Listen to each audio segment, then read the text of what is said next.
Arunoday YouTube चॅनलमध्ये आपलं पुन्हा एकदा स्वागत आहे। आज आपण इंग्लिश स्पीकिंगच्या या क्लासमध्ये एपिसोड 18व्या भागामध्ये आज आपल्याला टेस्ट सोडवायचे। टेस्ट म्हणजे छोटीशी परीक्षा। तर आपण धिसचे वाक्य शिकलो, दॅटचे पण शिकलो। मग धिसच्या वाक्यावर आधारित आपल्याला धिसच्या वाक्यावर आधारित हे टेस्ट सोडवायचे 20 मार्काची। 19 म्हणजे मार्क 20 आहेत त्याला। या टेस्टमध्ये 10 प्रश्न असे आहेत, 1 2 3 4 5 6 7 8 9 10 पर्यंत असे आहेत।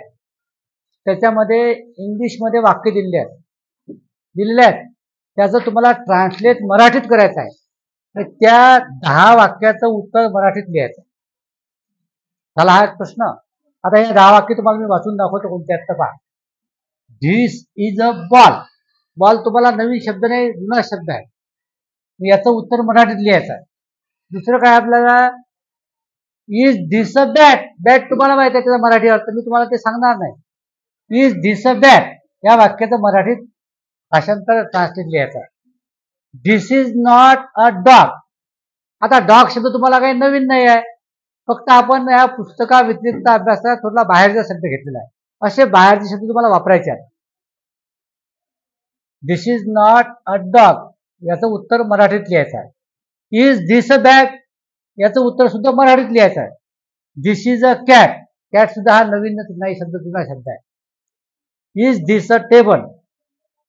पण याच्यामध्ये काही प्रश्नार्थक वाक्य आहेत, काही नकारार्थी नाहीचे वाक्य आहेत, काही आहेचे वाक्य आहेत। हे सगळं आपण शिकलो, तसंच उत्तरात तुमच्या आलं पाहिजे।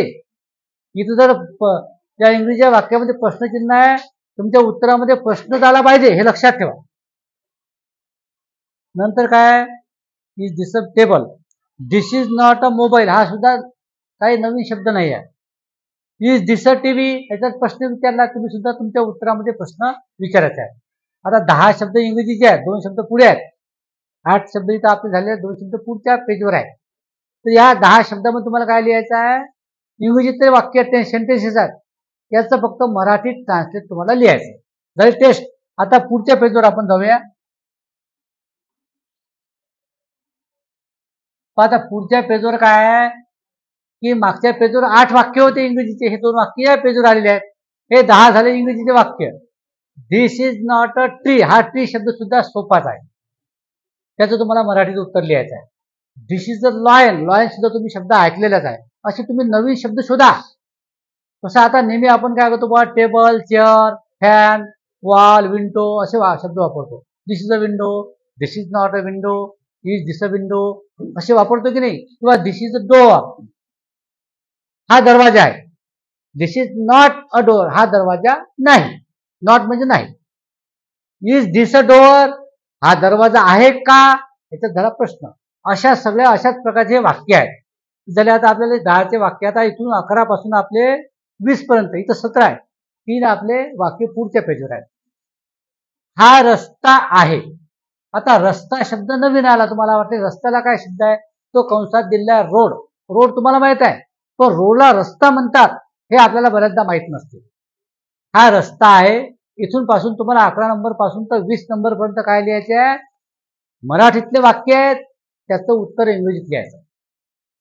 हा पंखा नाही याचं उत्तर इंग्रजीत लिहायचं।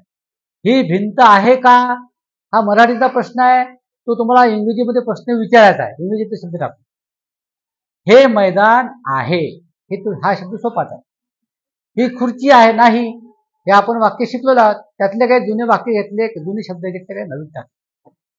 ही पिशवी आहे का इथं प्रश्न विचारला, तुमच्या इंग्रजी वाक्यामध्ये सुद्धा काय पाहिजे, असाच प्रश्न विचारता आला पाहिजे, प्रश्नचिन्ह सुद्धा आलं पाहिजे। ही पेटी नाही, पेटी म्हणजे बॉक्स। बॉक्स शब्द तुम्हाला माहित आहे, पण काही जणांना माहित नसेल, म्हणून तो कंसा शब्द मी टाकलेला आहे। ही पेटी नाही याचं वाक्य, हे समजा 11 पासून जे वाक्य आहेत तुम्हाला काय लिहायचं आहे, त्यामध्ये 11 पासून तर 20 पर्यंत म्हणजे 10 वाक्य इंग्रजीचे मराठीत लिहायचे आहेत, आणि 11 पासून ते 20 पर्यंत 10 वाक्य आहेत, 10 सेंटेन्सेस आहेत। ते 10 सेंटेन्सेस तुम्हाला इंग्रजीमध्ये ट्रान्सलेट करायचे आहे। आता 3 वाक्य पुढच्या पेजवर आहेत, ते पण मी तुम्हाला दाखवतो। हे 3 वाक्य इकडे दिलेले आहेत। हे काय, हे झाड आहे, सोपं शब्द आहे, त्याला इंग्रजीत ट्रान्सलेट करा। हा पक्षी आहे का? आता पक्षाला शब्द काही मुलांना माहित नसेल, काही नवीनना माहित नसेल, मोठ्या लोकांना माहित आहे. त्याचा अर्थ काय होते? Bird, BIRD, bird. हा शब्द मी कंसात देऊन दिला. तुम्हाला कुठे डिक्शनरी शोधायचं काम नाही, तुम्हाला मोठ्या व्यक्तीला विचारायचं काम नाही. ही गाय नाही, गाय शब्द तुम्हाला माहित आहे. गाय शब्द तुम्हाला माहित आहे की नाही? गाय शब्द. मग हे तुम्ही आता 20 वाक्य, तुम्हाला हे 20 वाक्याची टेस्ट आहे. ही तुम्ही ते टेस्ट आता सोडवायची आहे. हा लक्षात सर्वांच्या. आणि हे उद्याला दाखवायची आहे. आणि कोणाला विचारायचं नाही, लक्षात ठेवा. तुम्ही तुमचं उत्तर लिहायचे आहेत. आणि जे कोणी या चॅनलला नवीन असतील त्यांनी फक्त एकदा लाईक, सबस्क्राईब आणि या चॅनलला शेअर करायचं आहे. हे यासाठी की तुम्हाला हे लिंक मग पाठवायची गरज नाही, तुमच्या मोबाईलवर आपोआप तो व्हिडिओ शेअर होईल. चला क्लास संपूया. तुम्हाला शुभेच्छा. थँक्यू.